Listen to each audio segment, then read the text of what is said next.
ولید صاحب، یہ سیالکوٹ جیسے واقعات اور وہ واقعات جو آج آپ نے اخبارات میں دیکھے ہوں گے یا چینلز رپورٹ کر رہے ہیں، کئی خواتین کے ساتھ ظلم زیادتی ہو رہی ہے، کہیں ان کے کپڑے پھاڑے جا رہے ہیں،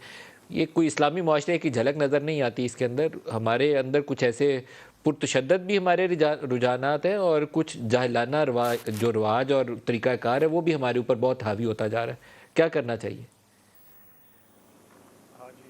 اس بابت میں بھی جو عرض کرنا چاہوں گا وہ بلکہ گزشتہ روز کی ایک کچھ کارروائی ہے جو میں چاہتا ہوں آپ کے توسط سے، آپ کے چینل کے توسط سے میں وہ دہراؤں کہ اتفاق سے کل دوپہر 3 بجے گزشتہ کل سینٹ کی جو قائمہ کمیٹی ہے برائے انسانی حقوق، جس کا میں چیئرمین ہوں، اس کی ایک میٹنگ تھی جس میں ہم نے کوئی قانونی مسودہ، ایک ترمیمی بل لینا تھا. خواتین کی جو ہراساں کرنے کا قانون ہے ورک پلیس پہ، اس کی کچھ ترامیم تھی. لیکن اس میٹنگ کی جو کارروائی تھی اور اس کا جو ایجنڈا کو ٹیک اپ کرنے سے پہلے سب سے تو اول میں نے تجویز کیا اور کمیٹی نے اس پہ عمل کیا کہ یا اس کی تائید کی کہ ہم نے 1 منٹ کی خاموشی اختیار کی اعزاز میں ان شخص کی جو سری لنکا کے جو شہری ہیں جن کا یہ بہیمانہ قتل ہوا. پھر اس کے بعد متفقہ طور پہ ایک قرارداد بھی کمیٹی نے منظور کی، وہ میں نے ہی ڈرافٹ کی تھی، اور اس میں کچھ کریکشنز کر کے جس میں بہت گہرے رنج و غم کا اظہار کیا گیا اس بہیمانہ قتل پہ. دوسرا، افسوس کا اور کانڈولنسز کا اظہار کیا گیا فیملی کی اس شری لنکن شہری کے جو پریانتھا کمارا ہیں، اور نہ صرف یہ بلکہ حکومت سری لنکا اور سری لنکا کے عوام کے ساتھ بھی جو ہے کانڈولنسز کا اور اظہار افسوس کیا گیا. اور تیسرا کہ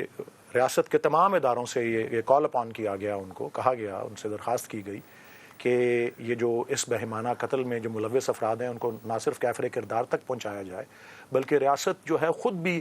سول سرچنگ کرے، اپنے گریبان میں جھانکے اور مثبت اقدامات لے کہ اس طرح کی ہم جو ہے عدم برداشت اور اس قسم کی جو ڈسینٹ ہے انٹو یہ آپ جسے کہتے ہیں ریڈیکلائزیشن اور انٹالرنس جو ہے، اس سے اپنے معاشرے کو بچانے کی جو ہے وہ اقدامات لیں.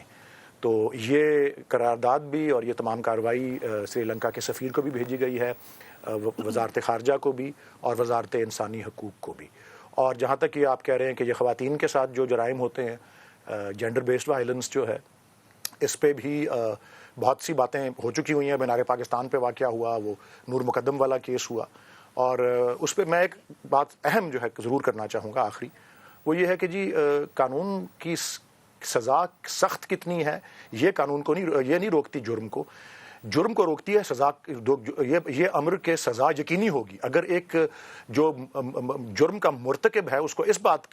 بات کا جو ہے یقین ہو کہ قانون اس کا تعاقب کرے گا، قانون اس کو کٹہرے میں لائے گا اور قانون جو ہے اسے کیفر کردار تک پہنچائے گا. تو یہ چیز جو ہے یہ اصل میں جرم کا جو ہے انسداد کرتی ہے اور تدارک کرتی ہے، اور اس میں یہ تمام باتیں بالکل صحیح کہہ رہے ہیں.